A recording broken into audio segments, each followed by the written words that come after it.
Hey everybody, it is Eric, it is Nick. We are back from the Pitt maneuver at Pitt Race near Pittsburgh. It's a great race full of many good and terrible cars and surprisingly good weather. Or was it?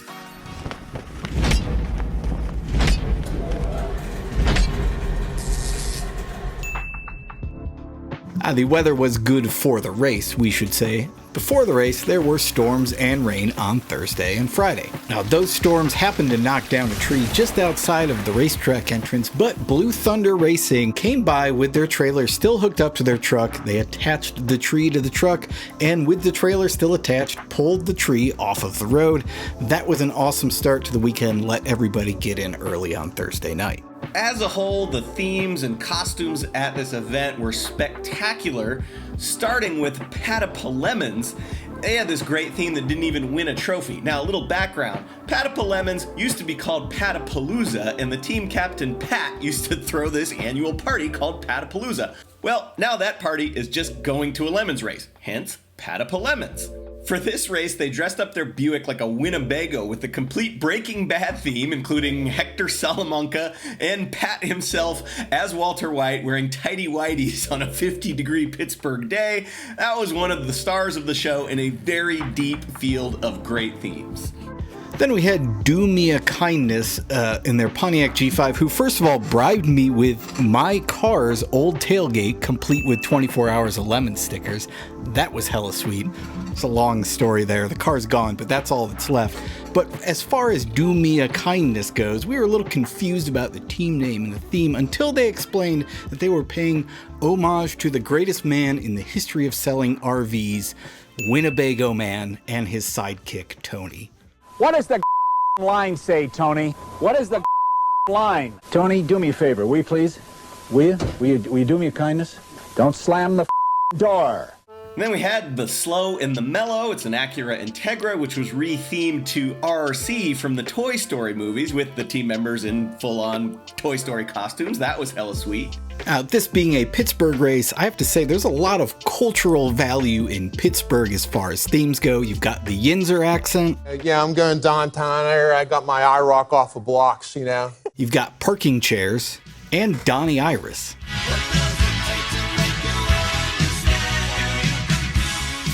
And so it's no surprise that we get a lot of Pittsburgh themes, like this one from It's Probably Fine. This year it was the Brighton Hot Dog Shop. These guys turned the judging staff for the race into Brighton Hot Dog Shop hot dog characters. That was hella sweet. Now here's a team that brings a new theme for like every race. Let that be a lesson for those of you who do a bunch of races and don't have a theme for any of them. This is the Neighborinos. They're named because their original theme years ago was a Ned Flanders Geoprism. Go faster. I can't! It's a Geo! We think they probably have a spreadsheet of just a bunch of dumb ideas to pick from, and they just point at it before every race. And this time, they were at the event with a Groundhog Day theme. Groundhog Day used to mean something in this town. They used to pull the hog out and they used to eat it. Speaking of teams with spreadsheets full of dumb theme ideas, the League of Legitimate Nigerian Businessmen returned with an Everyone Retirees theme. That's really an inside joke about the Everyone Racers podcast put on by Three Pedal Mafia. The league showed up to BS inspection, coming off of a senior citizens bus with canes, confusions, and an orderly with bedpans. They then gave Judge Sean a birthday card with $6 in it and spent the weekend giving out those gross, jelly-filled strawberry hard candies. It was a very well done theme. And it's also worth pointing out that they ordered a new rear sway bar for their Subaru on Amazon and were literally sent a curtain rod. On the subject of inside lemons jokes, this team, which is originally called the Flagger Fan Club, redid their whole deal into the Erica Snow Fan Club. Now, if you don't know who Erica Snow is, you can watch the February Thunderhill wrap-up. She's a young student who spent all of the Thunderhill race wandering around the paddock offering to weld people's cars, which she did, and she was the first single person, not a team, to win the grand prize in lemons, the Index of Effluency. At this race, the Erica Snow Fan Club also ran clean all weekend, so we honored them as literally the only Mustang that did not get any black flags. We also had Renfrew Racing in their Ford Mustang convertible. They did a Trailer Park Boys theme with a pretty convincing Jim Leahy and Ricky. They did spend a good amount of the race under the car after cracking their oil pan. They maybe tried to weld it with the oil in, which you should never, ever, ever, ever do, by the way, but they eventually figured out how to do it without setting themselves on fire, so kind of good job. Never do that again. The Gang Goes Racing was a rookie team with another TV-themed Mustang, which they called the Elenaut, but it wasn't a Gone in 60 Seconds theme, it was an Always Sunny in Philadelphia theme, and each of their team members were dressed up as Always Sunny characters, and that was hella sweet. Next time, you guys gotta bring Charlie's conspiracy board. Pepe Sylvia, this name keeps coming up over and over again. Every day, Pepe's mail's getting sent back to me. Pepe Sylvia, Pepe Sylvia. I look in the mail, well, this whole box is Pepe Sylvia! Moot Point Racing had this Volvo 240 that they've actually run for years with kind of a Paddy's Pub, It's Always Sunny theme. They rethemed last year as a cow car. Moot Point, get it. It had a Volvo semi-truck grill on it. That was kind of cool, but they came back leaning into the Volvo semi-truck grill by making a full trucker theme that included redesigning the car, some questionable truck stop attire, and some lemonade, I'm pretty sure, in a gallon jar for some reason. I don't know, it tasted fine.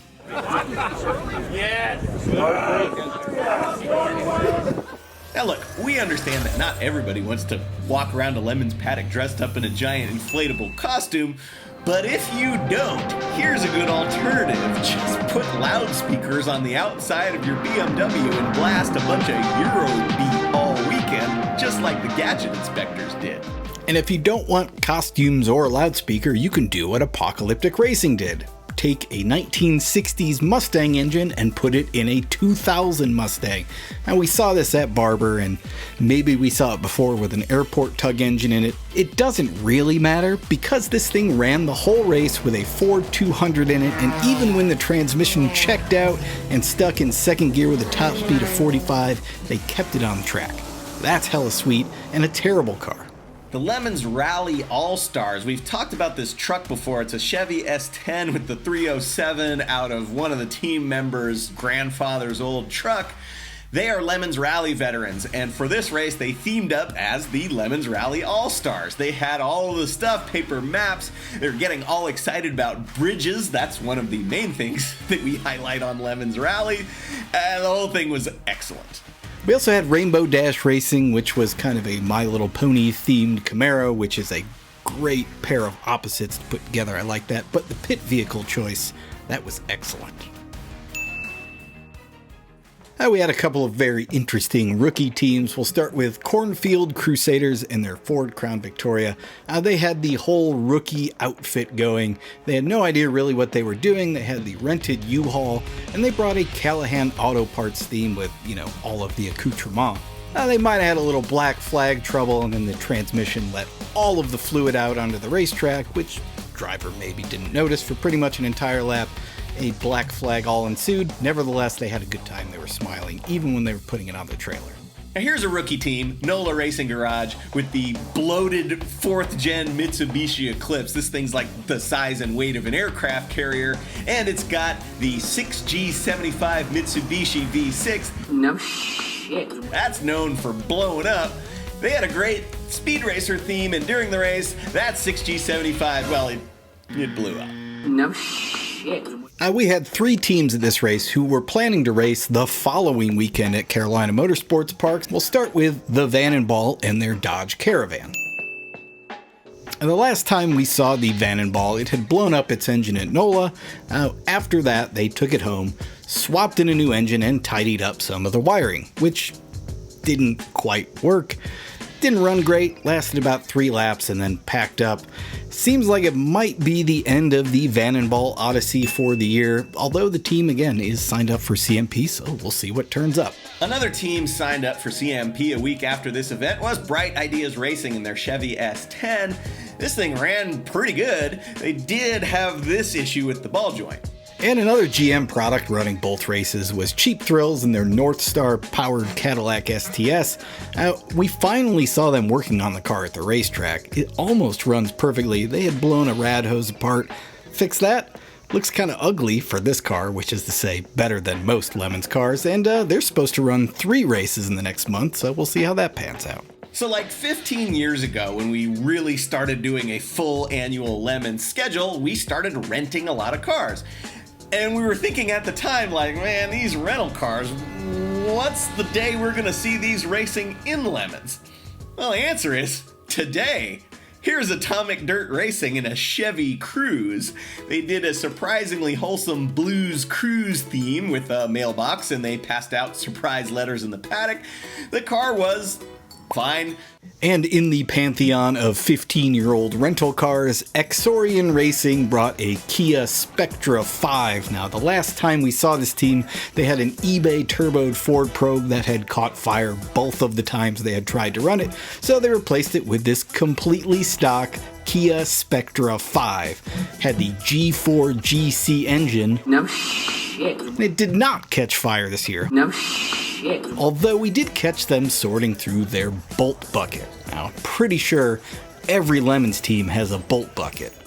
Do you need to attach one piece of a thing to another? Is good enough your standard of engineering? Get yourself Bolt Bucket today! Bolt Bucket LLC, not responsible for injuries caused by Bolt Bucket. Bolt Bucket may result in loss of hair, appetite, or penis. We had a few unexpected head-to-head matchups at this race. We'll start with a pair of V6 swapped MR2s of the Cosmonauts and Dickey Speedmaster. They ran into each other, taking each other out of the race. Not sure who did what, but they spent a good chunk of the weekend knocking out bodywork and praying to the gods of tight clearances. Now, we had a couple of AMCs at this race. That's incredible. What's more incredible is these 2 AMC teams have been racing in Lemons since at least 2009. This is Gizmo Racing and their Gremlin, and the Sesame Street Outlaws and their Javelin.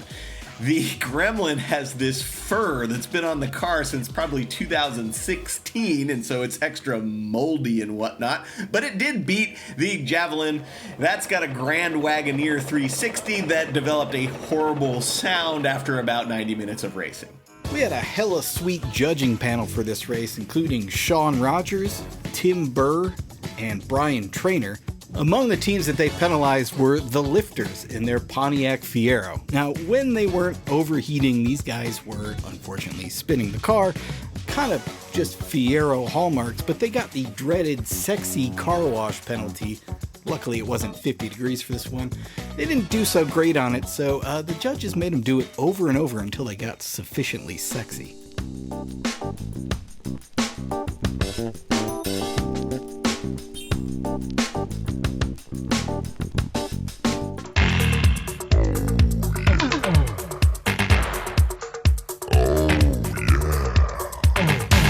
On the subject of the penalty box, anytime a car went off at pit race, there was mud everywhere, so that was worth celebrating. And teams were also tied together and made to do push-ups. It was a very festive penalty box. All right, here are your class winners for this race.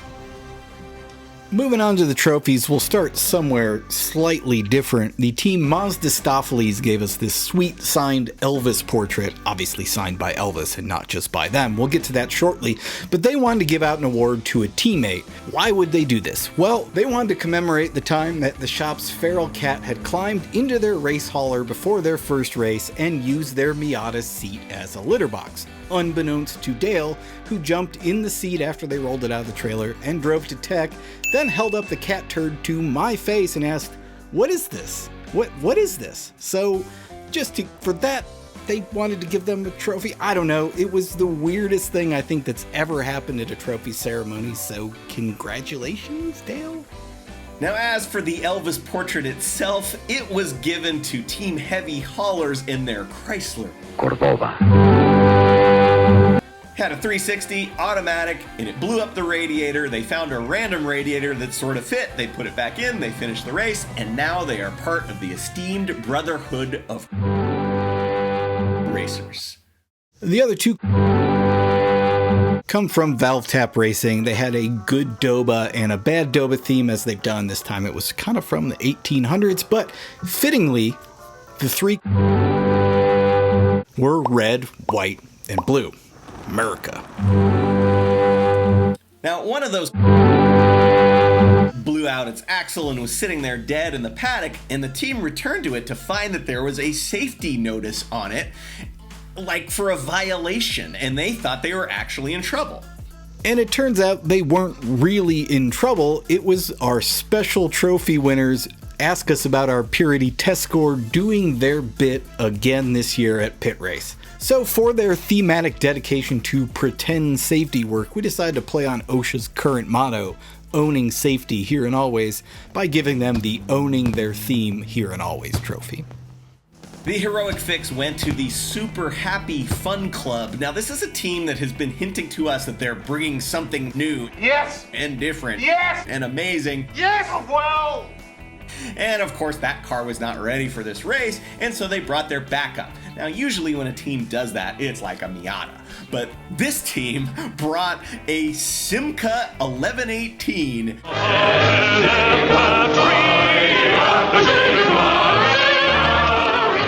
Sitting since 2019, it actually ran briefly in an Lemons race in that year, and they just had to thrash to get it sort of ready to run in this event.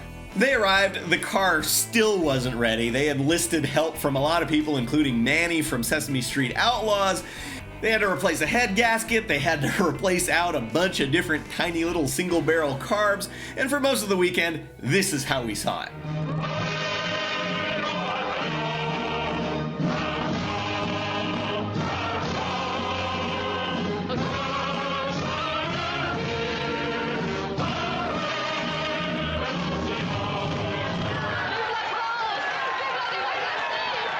I Got Screwed went to Hopes and Dreams Racing in their Subaru Impreza, and it's kind of a similar story to the Heroic Fix, except it had a different ending. Now, these guys acquired a second Subaru that had previously raced in Lemons, and they were going to run that at this race. And in order to make that work, they had taken a bunch of parts off of the Crappa car, which is their main car. Now, they realized about a week before the race that that new car was not going to happen, so they had to feverishly take everything off of that and put it back on the Crappa car, only to discover once they got to the track that the gas tank was leaking. They spent all of Friday fixing that, meaning they missed BS inspection with their awesome Band of Thieves theme, and they kept fixing it through the start of Sunday. Once they finally got it all back together, the motor blew up after 28 laps. They went looking for a replacement Saturday afternoon and found one in the junkyard, but it would be closed before they could get there. So instead they went first thing Sunday, got it back about 3 hours before the checkered flag, decided, probably wisely, to preemptively replace the head gasket. They almost got it all back together, but came up short by just a few minutes.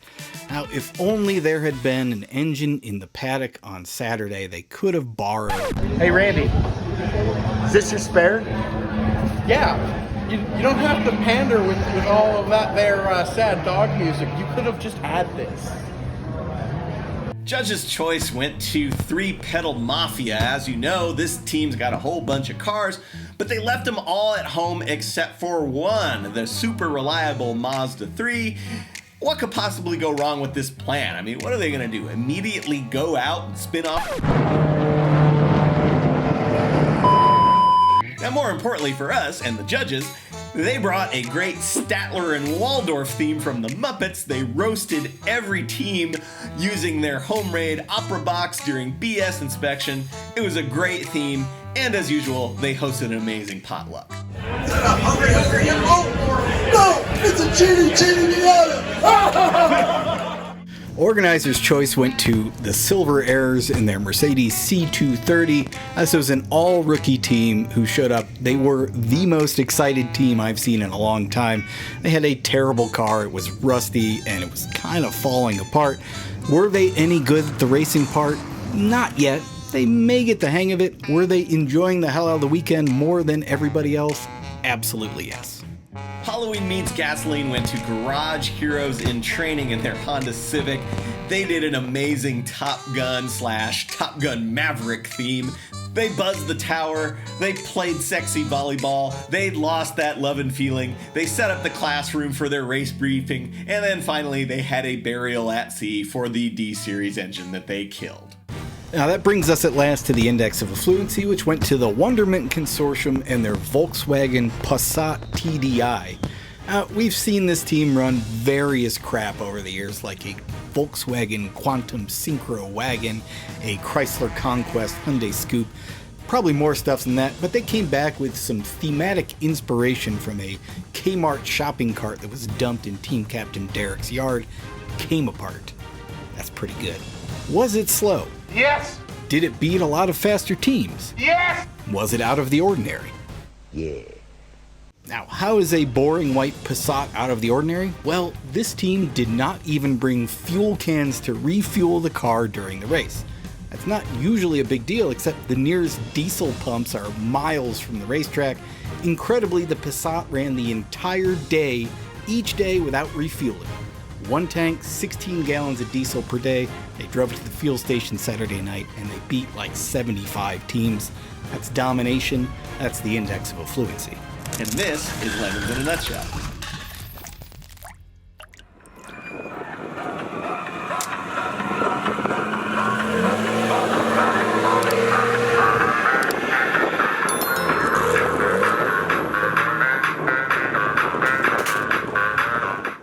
Every second you don't subscribe or watch one of these videos, another Vega is sent to the crusher. Won't you help us save Classic?